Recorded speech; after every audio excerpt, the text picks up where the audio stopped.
inspire, engage, influence. Hi, I'm Pat Massenberg of the APhA staff, and I'd like to welcome you to this summary of APhA 2010. We will take stock of the profession, see where APhA and pharmacy are headed, and look at the many educational offerings that kept pharmacists, technicians, and students glued to their seats during the 4 days of this annual gathering of pharmacists from across the country and around the world.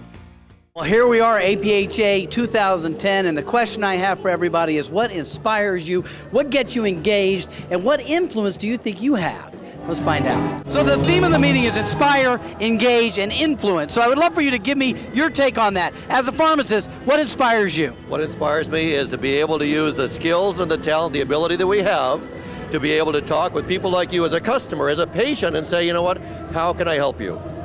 I feel better already. I hope you do. From the time attendees first set foot in the Walter E. Washington Convention Center, the positive energy about pharmacy could be felt. Pharmacists were excited to hear that the new MTM Digest was available, and more than 1,000 signed up for tours of the new APhA building. At the opening general session, outgoing APhA President Ed Hamilton thanked pharmacists for rising to the occasion when a flu pandemic struck. Recession placed patients in precarious positions, and a devastating earthquake struck Haiti. Media representatives feasted on such hot topics as the 2010 MTM Digest, student pharmacist residencies, and pharmacist vaccinations. Researchers, practitioners, residents, student pharmacists presented 327 of their best studies and projects at APhA 2010. My school, Northeastern Ohio Universities, it has a unique curriculum where medical and pharmacy students work together, and I think that I can inspire other student pharmacists to work better together with other medical students and people in that profession to better patient care.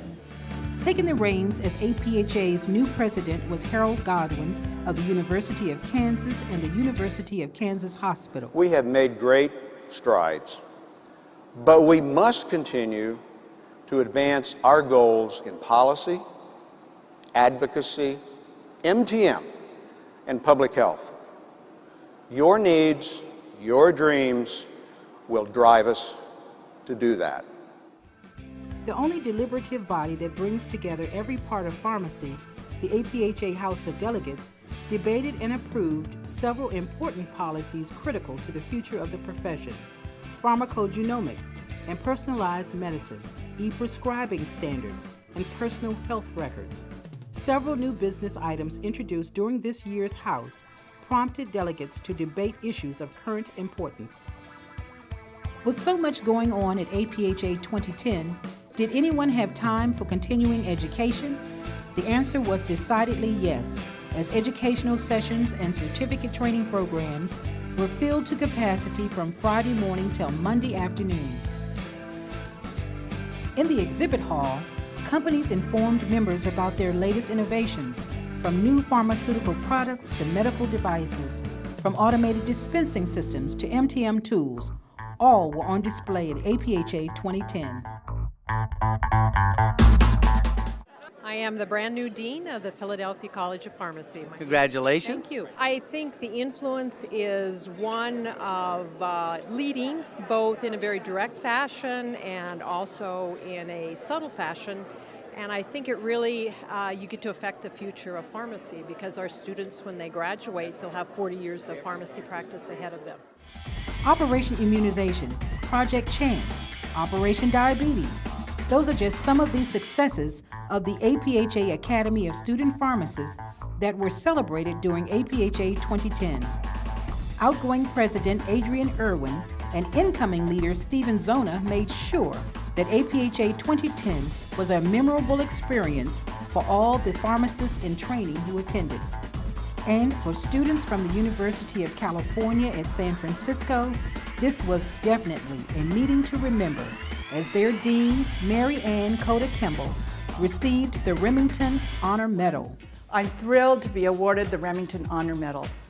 This honor is something that was unimaginable when I was a young, newly minted PharmD, who only ever wanted to be the very best pharmacist she could be. We pharmacists have so much expertise to share, so much need to meet, and so much care to give.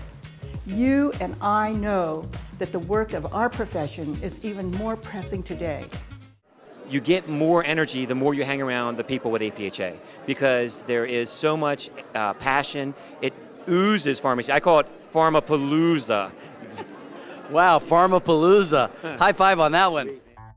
The APhA Federal Pharmacy Forum has quickly emerged as the go-to event for those serving the uniformed services and veterans. Expanded to 2 days at last year's annual meeting, the 2010 forum featured Rear Admiral Christine Hunter of the U.S. Navy and Rear Admiral Thomas McGinnis of the Public Health Service. They discussed improvements in the TRICARE military health care plan and its pharmacy benefit. Before APhA 2010 attendees packed their bags and headed home, they enjoyed a taste of spring at the closing reception on Monday night. Soon thoughts were turning to next year's convention in Seattle. Mark your calendars for March 25th through 28th. See you next year.